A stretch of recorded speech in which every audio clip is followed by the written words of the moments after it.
Welcome to Penrose Learning, where we make understanding easy. In this video, I will explain how to file a missing person complaint.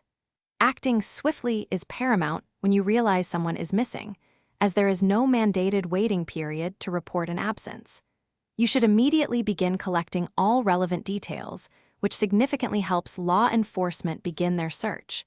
Every minute counts, so focus on gathering clear and concise information to share with authorities. When contacting authorities, having comprehensive information ready will streamline the reporting process considerably. Be prepared to provide a precise physical description, including details like their approximate height in feet and inches and any unique identifiers. Remembering the exact time and location they were last seen, along with their attire, is also vital.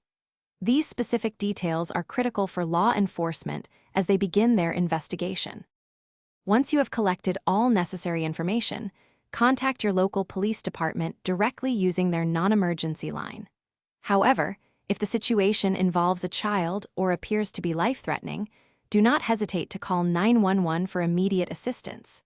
During your call, clearly convey all the details you have compiled to the dispatcher or responding officer. Always request a case number. This number is essential for tracking the progress of your report.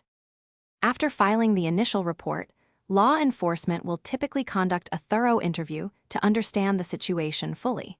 They will then formally file the missing person report, initiating their investigative procedures without delay. It is important to remain patient and cooperative, as you may be asked to provide additional details or follow specific instructions.